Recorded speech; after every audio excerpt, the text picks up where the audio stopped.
올림포스 산 정상에서 세상을 다스리는 주신, 올림포스 12신 중 가장 마지이자 제우스의 가장 큰 누나인 헤스티아는 가정을 지키는 화로의 여신입니다.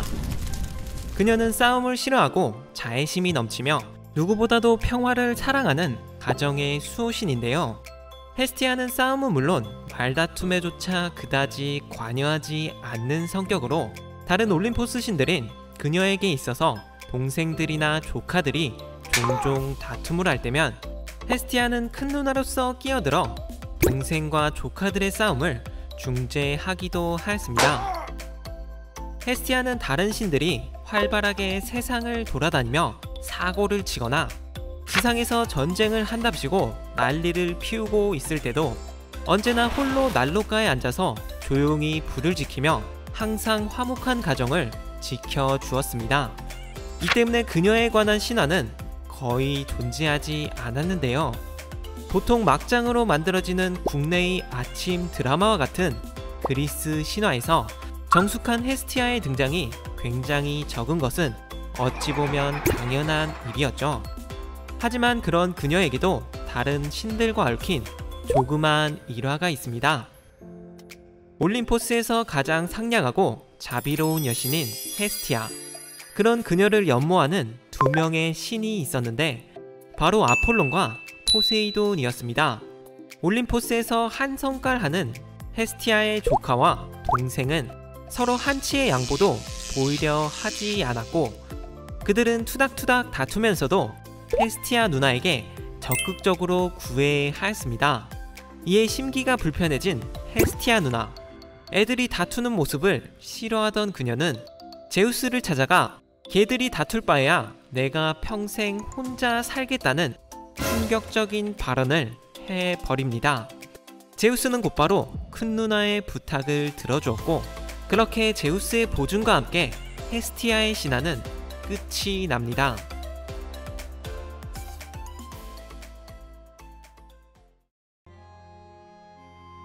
하지만 신화가 없다고 해서 헤스티아가 사람들에게 비중이 없던 신은 전혀 아니었는데 고대 그리스와 로마에서는 헤스티아에게 가장 먼저라는 하나의 규칙이 있었습니다.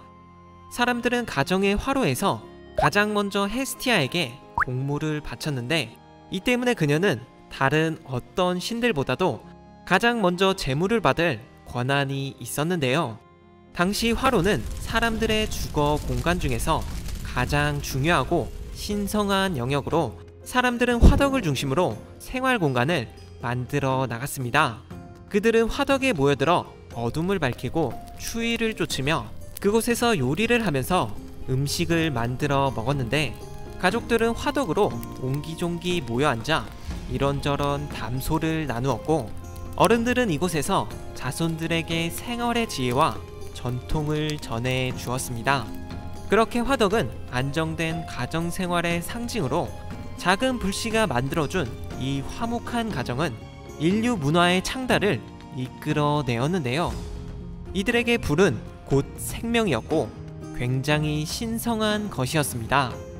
고대 로마에서는 부싯돌을, 그보다 더 오래된 고대 그리스에서는 마찰열을 이용하여 불을 피웠는데 사실 옛날로 가면 갈수록 불을 지피는 일이 굉장히 고된 일이었습니다. 그렇기에 불씨를 꺼트리지 않고 지키는 일 역시 매우 중요하죠. 이러한 그리스인들의 생활 방식은 로마에 이르러서는 아예 국가적인 차원에서 관리를 하게 될 정도로 그들에게 굉장히 중요한 일로 받아들여지게 되었는데요. 로마에는 헤스티아와 동일시되는 베스타라는 여신이 있었는데 그녀의 신전에서는 항상 6명의 여사제가 24시간 성화를 돌보고 있었습니다.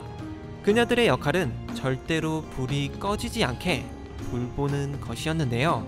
고작 불씨 하나를 지키기 위해 굳이 국가가 나설 필요까지는 없어 보이지만 사실 로마 사람들은 이 성화의 불을 로마의 운명이라고 생각하였습니다. 그렇게 불씨를 꺼트린다는 것은 큰 재앙을 의미하는 것이었고 나아가 로마의 생명을 잃는 것으로 간주되었기 때문에 만일 불을 꺼트린 무녀는 사형을 당하게 될 정도로 성화의 관리는 중요한 일이었습니다.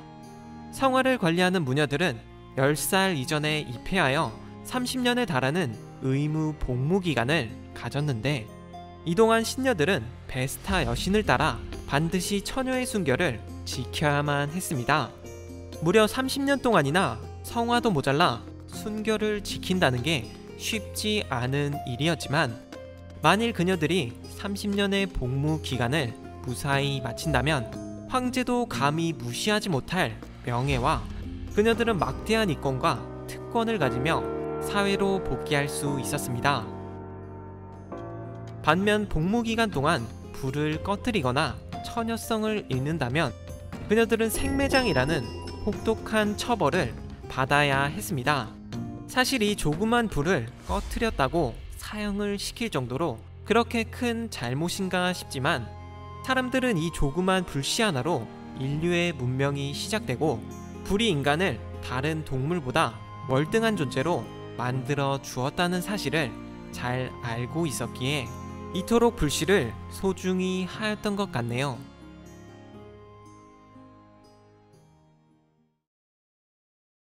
하지만 이러한 베스타에 대한 숭배는 로마 시대를 넘기지 못하고 끝이 나는데요. 고대 로마를 지나 로마 시대에 이르러 도시국가 체제는 영토국가로 전환되는 시기가 찾아옵니다. 로마는 주변국들을 점령하면서 세력을 확대하고, 그러면서 점차 다양한 민족들이 로마라는 이름 아래에 함께 살게 된 것인데요.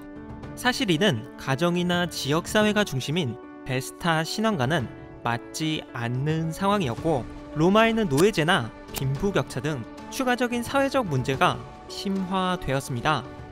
이에 민중들은 좀 더 넓은 사람들을 수용하며 인간을 평등하게 생각하는 종교를 원하게 되었는데요.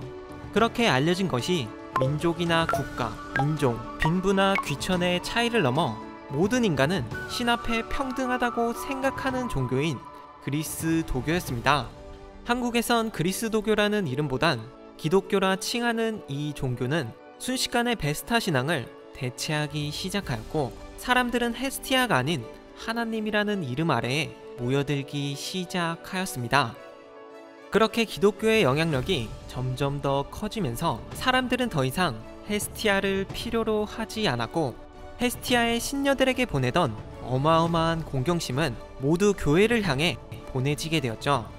그리고 시간은 흘러 결국 황제 테오도시우스 1세의 명으로 1000년 동안 밝게 빛나던 베스타 신전의 성화가 꺼지게 되면서 베스타 신앙은 사라지게 되었습니다.